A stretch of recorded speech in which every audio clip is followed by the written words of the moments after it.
Hey everyone, welcome to Locked On Lakers for Thursday. Brian Kamenetsky and Andy Kamenetsky. Andy, the Lakers have a schedule, and more importantly, LeBron James has a contract extension. All that's next on Locked On Lakers. You are Locked On Lakers, your daily Los Angeles Lakers podcast. Part of the Locked On Podcast Network, your team every day.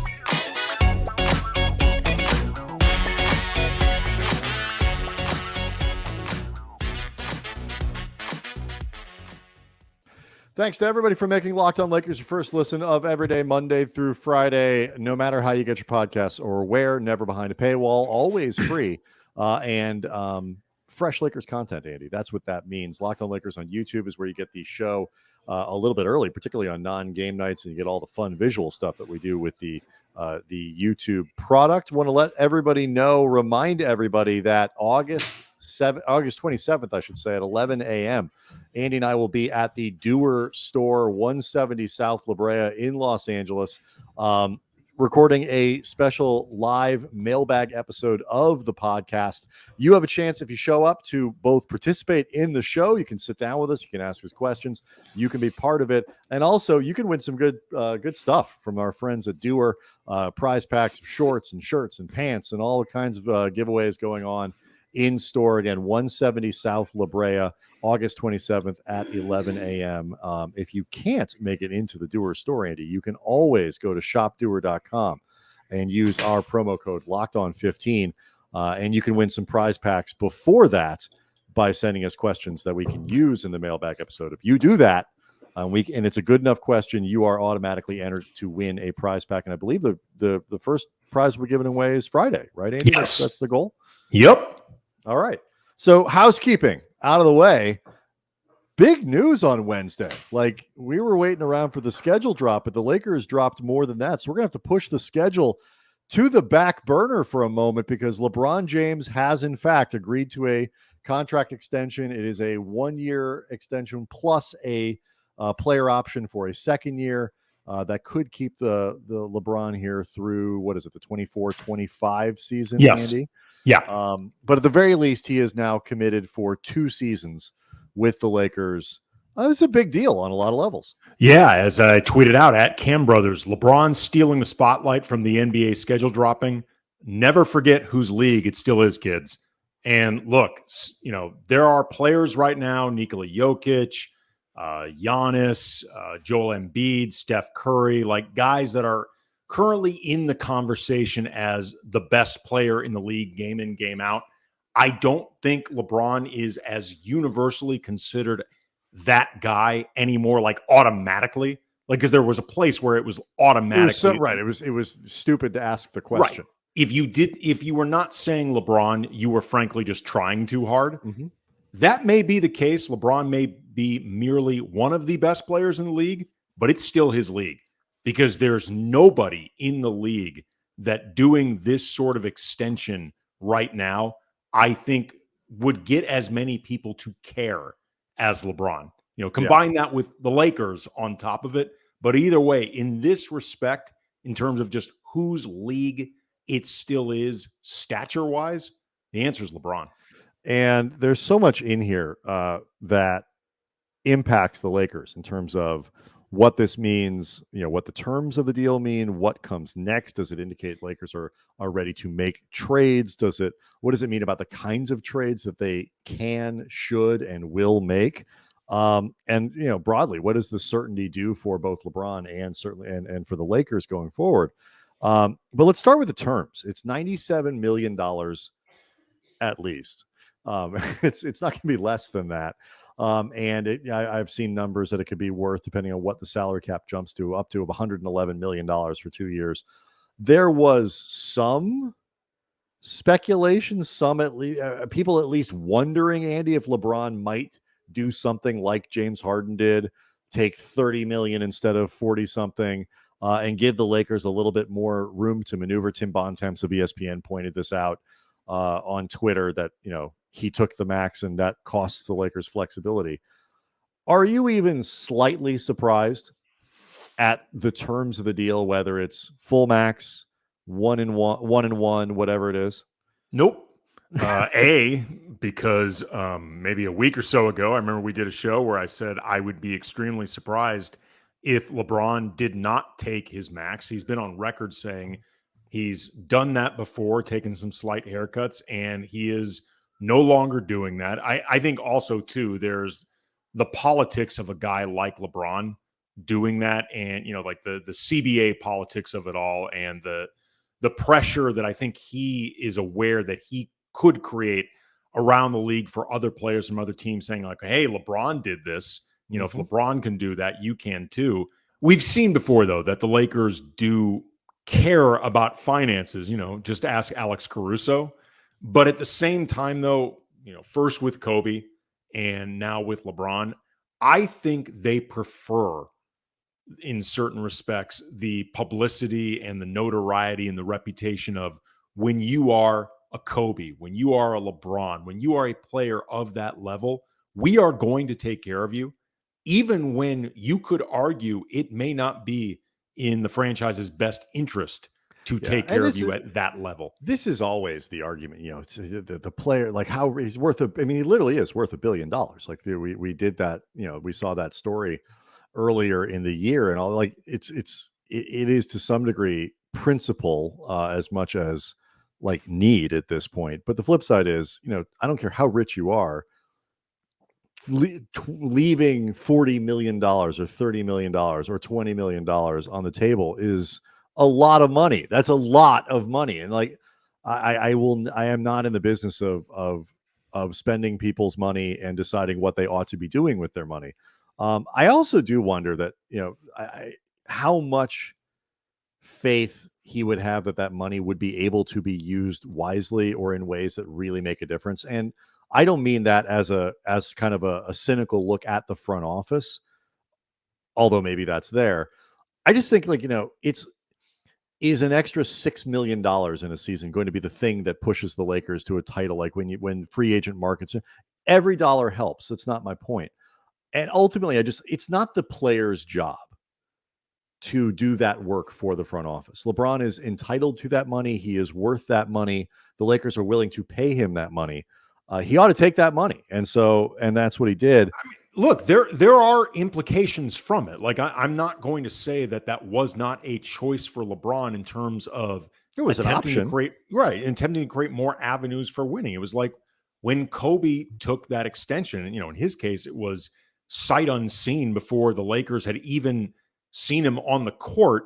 And at the time, the Lakers were bidding against nobody. There was a lot of do not look behind the curtain. It was a very tumultuous moment in Lakers. And I will say at the time, I still think I'm correct about this, insofar as Kobe trying to do as much as he could to make his situation down the stretch as competitive as possible, he bypassed that option. I think he also may have recognized, similar vein to what you were talking about before, the odds of them getting somebody of that caliber, especially when you take into account the whose team is it thing. All of these younger players had so much respect for Kobe. None of them wanted to get into some type of, weird, awkward, territorial dance with Kobe. And then on the flip side, it's like if you're joining to become the franchise face, you want to feel like the face. It was going to be very difficult for them to get that type of player anyway. So from Kobe's perspective, go get paid. Like, both things can be true. Kobe made it harder, but they might not have been able to get anybody anyway. And that's kind of what I was getting at, is like short of taking $6 million a year, $10 million a year, and opening up $35 million like a in max extra space or whatever. I think to some degree that can be overrated. Let's talk about the terms next, though. The 1-and-1 aspect of this is both what we predicted, but also leads to some interesting things about where the Lakers go from here, both this year and how this might play out down the road. So we'll do all that next. All right. So you're hanging out with some friends and you're putting back a few drinks, and a few becomes a few too many. And the evening comes to an end and people start to head out, and you think of calling for a ride, but okay, you live nearby. You think you can make it home. Okay. It's not a big deal. And what are the odds you're going to get pulled over anyway? And even if you did, like, what is the worst that's going to happen? Your insurance goes up. You lose your license, you lose your job, you total your car, you injure somebody, you kill someone. you can see where this is headed. And everybody knows the risks of drunk driving. Like, the results can be tragic, they can be deadly. And that still doesn't stop everyone from getting behind the wheel under the influence. And that's why police officers are out there right now looking for impaired drivers on our roads. And they're doing this to save lives. So if you think you're okay to drive after a few drinks, just think again. Like, play it safe, plan ahead, get a ride, enjoy yourself more because you know you planned ahead. It only takes one mistake to change your life or somebody else's forever. Drive sober or get pulled over. Okay, so the contract terms, LeBron is guaranteeing the Lakers one more year. He has a player option for that second year, and obviously this takes him right up to that 24-25 space where Bronny, his son, becomes eligible to become an NBA player. Now, we don't know for sure if Bronny will be ready to go as soon as he is eligible. We also don't know for sure, although LeBron has reiterated, Andy, that he will do whatever it takes to play with Bronny and play anywhere. Maybe he doesn't really want to play in Orlando for a year. Maybe he'll give it like an extra year and be like, well, maybe what if I wait? Can we move Bronny from, Washington to somewhere else? I think if Bronny ends up on the Magic or, the Kings, somewhere like that, that's where the Pacers, LeBron really decides it's important for Bronny to be his own person. Right. And, get established first, and we'll play that second year together. Now that LeBron's thought about this, he's going to end up sucking up so much of that oxygen of Bronny's rookie season. And LeBron remembers how special his was. Uh-huh. And doesn't want to be in the way. Right. I mean, think how bad he would have felt if, Zydrunas Ilgauskas was that determined to steal that spotlight from him. It just would have been a shame. Yeah. So this is his time to shine. Right. I will say, I think the most likely scenario in that is it's sort of like when Jordan played with the Birmingham Barons and essentially bought a bus, everything. LeBron just buys the franchise and moves it to a more appealing place. If Bronny ends up somewhere he doesn't there'll just be a third team in Los Angeles. He just uproots the facility, just by moves the whole helicopter damn and flies it over. Just all of it. That's it. I'm not playing there. I'm playing with Bronny. He can play on that team, but I'm buying the team and I'm moving it. But in all seriousness, this is what I think. If you had made a probability chart of what this contract would look like, this was, to me, the overwhelming favorite for the structure is a year plus a player option. So I wasn't surprised to see that. I don't think you are either. It's what we talked about last week. But what do you think this does for the Lakers in terms of certainty? It doesn't lock LeBron in for 3 years no matter what. It gives him that 2 with the expectation that he might move for that third one, circumstances dependent. Do you think this gives them enough clarity to really move forward with confidence in what they want to do? Well, it's interesting. Trevor Lane over at Lakers Nation, friend of the show, did 2 shows with us earlier this week. He noted on Twitter after this news broke that the Lakers could feel more comfortable now, taking on a Joe Harris or taking on somebody in a trade that had an extra year, right? Because your that cap flexibility becomes less of a thing. Right. They could have, I saw the number today, around 20 million or something like that, but that's not going to get you a superstar. Well, and also too, that's 10. I imagine that's tenuous in the sense that that's with Taylor Horton Tucker not opting in, which in the renounce everyone, right? And that becomes really impractical. As much as I love renouncing, it's my favorite thing in the yes, NBA. We're big fans of renouncing. My reaction to that, and I retweeted this with Trevor, was I would like to think that the Lakers would have been willing to do this anyway, but I'm not sure. Mm-hmm. Either way, this should give them more, I guess, just more of a rationale to do it, because that the idea of having all that stuff cleared isn't as much of a thing now. I also think that to whatever degree they were concerned about having to make moves just to keep LeBron there, like the idea of, okay, how much do we have to dazzle the guy in order to eventually get that sort of commitment? The answer is not much. Well, I mean, and I don't mean like LeBron's underwhelmed. I'm just saying like that politicking has been removed, and that allows Rob Pelinka to make the best possible decisions for basketball reasons, as opposed to making LeBron happy reasons, because as we've seen, that's not always the same thing and not always the same positive thing.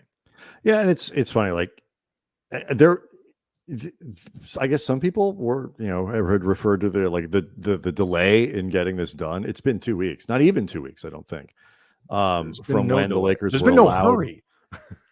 No, and none at all. And more importantly, I know this is a point that you've made. More importantly, there's been no indication that LeBron was upset with the franchise, that he wasn't pleased with, or pleased enough with how things were going, that he was going to hold their feet to the fire, and because there would have been smoke around that if that was the reason that this delay happened, and it wasn't.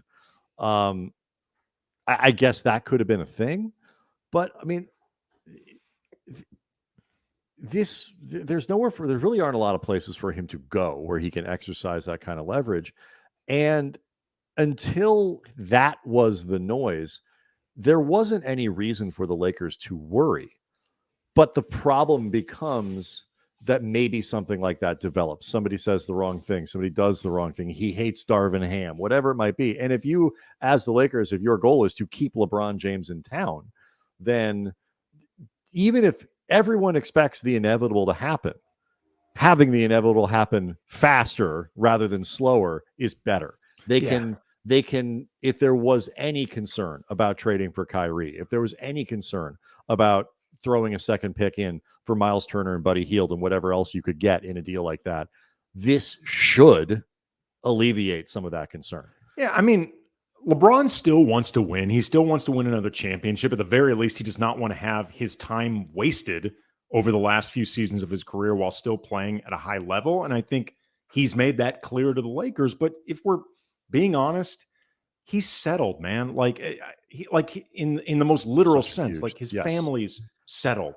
Like, I'm very confident that his family does not want to move again. His kids are starting to enter or already are in like the formative stages of their youth. And, I'm pretty sure that if LeBron moved teams, they're in school, they've got their schedules, they've got all this stuff. His family's not likely joining them. And this would be the longest he'd ever be separated from his family during an NBA season, unless he's really, truly unhappy with the direction of the organization. And, everything hasn't been perfect.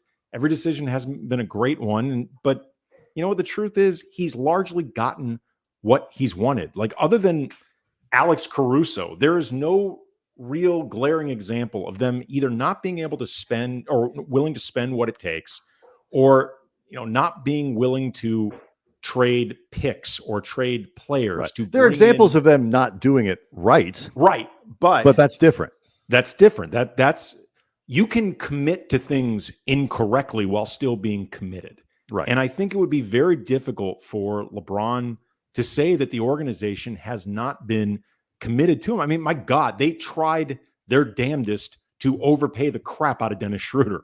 He turned down the money. Like, there's nothing LeBron or these are things that might have alarmed LeBron 8 years ago in terms of committing to the organization. But I have long thought that the happiness that he has in LA, the established presence he has here, his businesses, his family, and all that, was always, because that was the driving force to what brought him to the Lakers in the first place. Ultimately, unless he had a problem with that was what's going to keep him here more than anything, because where 10 years ago LeBron might have needed stuff to work the legacy, to do all that, he doesn't need that now. He is a completely made guy. He's going to pass Kareem Abdul-Jabbar as the leading scorer of all time. People have either decided that he's a layer better than Jordan, or they're not going to. Nobody's going to change their mind on that one. And anybody who doesn't think that Jordan is the best player of all time thinks LeBron is the best player. He's got nothing to prove or accomplish in that regard. And so I'd have been shocked if he held this over the team's head and didn't agree to this, because I don't think the competence and the direction of the front office is even what's driving the ship here. Well, I mean, it would have been counterproductive, both in the sense of it puts the Lakers in a position of disadvantage to try to get what he wants, but also Correct. it becomes a pain in the ass for LeBron having to answer these questions for an entire season. He's going to get sick of that. Like I've seen, and you have as well, a lot of reaction from people that, oh, LeBron signing this extension must mean that a Russ trade is That's actually where I want to go. Yeah, pretty close to happening. I don't. Let's do that next, because that's Okay. exactly where I wanted to go, because you've seen a lot of chatter about that. That LeBron would only do this if he knew something was coming. So let's get to that next. Locked On Lakers brought to you by BetOnline, the fastest, easiest way betonline.net is to check in on all your betting needs for odds, lines, games, find reviews and news of every league, including baseball, NFL, NBA, NHL, combat sports, esports, golf, the whole works. Like we know, for example, the Lakers, they're going to be opening the season on October 18th in the Bay Area against the defending champion Golden State Warriors. The Lakers, as of this taping, getting 6.5 points. Do you think they can keep it that close? LeBron seems to think they can keep it that close because he just signed an extension.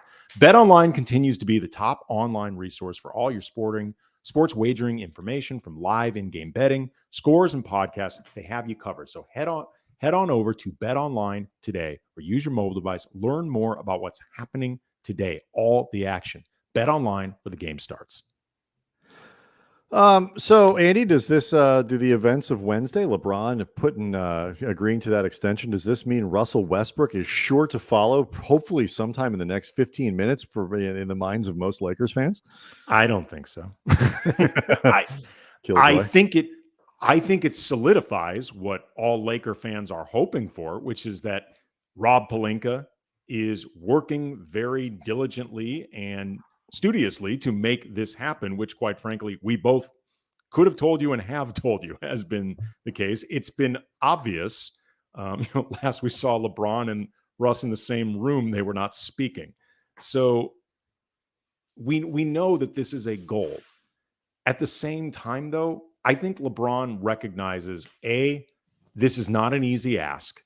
B, it's not an easy ask because like Kyrie Irving is a secondary element in the Brooklyn situation, which is bigger than him. It's about Kevin Durant. It's not even a matter of, do we want to try to repair the relationship with Durant or not, or whatever. It's, we don't know what kind of return is the best return for us around Kyrie until we trade Durant, because the Boston trade, where they get back Jaylen Brown, Marcus Smart, useful players and draft picks, leaves them as at the very least, a kind of a fringy contender.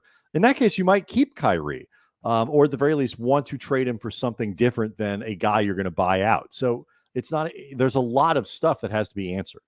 Well, there's also LeBron is, I think, smart enough and cognizant enough, if not necessarily taking full, public accountability for it. He also recognizes that, I have to imagine, the Lakers are in this position in part because they did what he wanted. Not fully, because they have a vote on this. And if they really did not want to do this, they could have, and frankly should have. I think it's fair to say it was a group effort. Yes. You and I have never, Brian, bought that narrative that, Rob Pelinka and Jeannie Buss were dead set against this, but they were just cowering in fear to LeBron and what Rich are you Paul. Gonna do? It's what they want. Right. What are we going to do? I mean, we've got both of these guys under contract. I mean, exactly. And I think LeBron is savvy enough to recognize how bad it looks if he ultimately bolts a team because the organization not only made a move that he wanted them to do that went sideways, but weren't able to successfully clean up that mess. And if you want an example of how that may play, look at Durant with the Nets right now. Right. And it'd be different if there were 4 trades on the table that they could. There isn't even a Utah trade that I don't think they can execute, because that's not going to happen until the Jazz trade Donovan Mitchell. And also there's CBA rules about when some of those dudes can be traded. There's the only trade that they could probably do right now is the Hield, Turner, and whatever deal. But there's also no rush to do that until somebody comes along and tries to take those guys away from Indiana. And there's just no incentive to do it quickly. So yeah, I don't think this changes the landscape around Westbrook at all. We'll say maybe, I guess, a few things around the schedule for Friday's show. There's also the news, which we didn't even mention. Lakers are going to retire Pau Gasol's jersey on March 7th. That's a big part of the schedule. At home, obviously, against, you wouldn't do this on the road. That would be dumb. Against Memphis, a team of significance for obvious reasons there. And so we'll talk about Pau on Friday's show for sure, because this is a really cool thing that the Lakers are doing. But other things about the schedule, it dropped today. It's always a big, dropped on Wednesday. It's always a big day in the NBA, schedule drop day. I always find it a little silly to some degree, just because it's like people go crazy. I love the leaking of games before. But your overall first reaction to seeing 82 games for the Lakers written down on a big piece of paper? It opens tough, man. The Lakers have a tough opening slate. Begins with Golden State on their ring night in the Bay Area.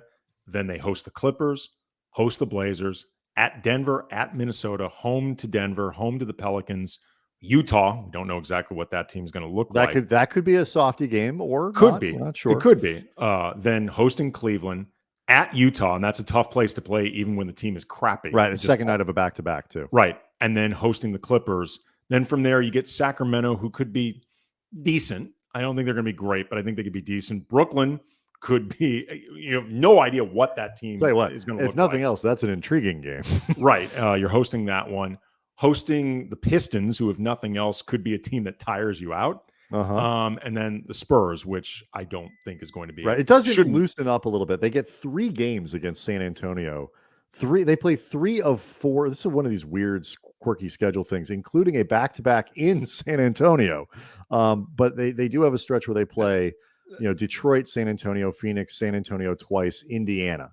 That feels early to get all your San Antonio games. Like, I would want those a little later after they've really committed to getting the top pick in the draft. Right. And also when you're a little more tired in the year, you could use a bit of a rest like that. Yeah. That's when a back-to-back in San Antonio, you're too tired to go out. You don't even want that out in Miami game. Yeah. Like that. But we've talked about how hard it is to, how important it is for this team to get off to a good start. A West heavy schedule featuring, again, Golden State, the Clippers, Denver twice, the Pelicans, Cleveland, the Clippers twice, Portland, who I think will be significantly better this year than last. That is not a recipe for a quick start. No, but I do like that this is the opening part of the schedule. I like the idea of it being challenging. So there's I would like to think that there's no chance of last year's casual attitude to starting the season, given how things went. Laissez-faire.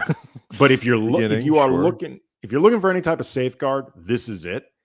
This opening slate should keep their attention, but also too, I think you just get more information about where you're at with and sort of how things are shaping early on with this type of schedule, as long as it doesn't lead them into a hole that becomes really difficult to dig themselves out, and they have to expend so much energy just trying to get themselves back to a respectable record.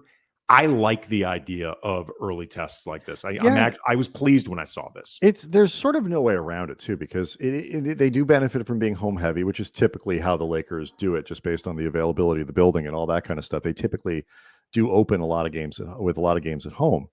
Last year, it was just an easier slate than this year.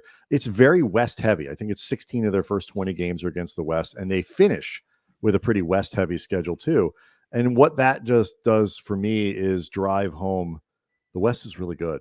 Like, there are very few teams that I can point to in the West where you go, that is just, that's a quote unquote automatic win, where you just, Oklahoma City could be a fringy play-in team this year if they decide that they want to be, guys stay healthy and all that. Sacramento is a good, for a likely non-playoff team, has a competent roster. Houston could be a little bit better this year. There aren't a lot of really terrible teams. We'll see what happens with Utah, but Portland should. It drove home to me the challenge the Lakers have in front of them just by being in their conference. And so There are some good things. They don't have a lot of brutal back-to-backs. They play fewer back-to-backs than the league average. And I think 4 of their back-to-backs do not involve travel at all. So that's a good thing. You know, they travel fewer miles than they have in Where was this seasons schedule in the air. last year when they were older than dirt? I think this seriously. is the schedule for last season. Did they like mix the up AARP the schedules? version of the NBA schedule? There's no seriously, question. like they don't need this schedule this year. They needed it last year. I thought it was interesting on the thing that like the NBA has a rule now where like if you need assistance getting on the plane early, like that's part of the Lakers schedule, but like that's again geared toward last year's team with the old people. Everything on their flight to eat is just Jello. It's pudding. Last year it was all just Jello. Everywhere and the pudding. Lakers go is pudding night. My God, why didn't they have this last year? Oh, but anyway. So yeah, we'll talk about a couple other details that jump out about the schedule. We'll certainly get into POW on Friday's show because that is a really cool deal. We got a couple other things that stick out about the documentary, the Legacy documentary on Hulu that we didn't get to in Tuesday's show, correct? And ESPN's got a bunch of interesting predictions out about the team that we'll talk about. And most importantly, if you are somebody who has submitted a question to use on our mailbag show that we're taping on the 27th of August at 11 a.m. at the Dewar Store at 170 South La Brea in Los Angeles, we're going to pull a name out. So get your questions in. You could win a Dewar prize pack as part of Friday's show. We'll see everybody Friday.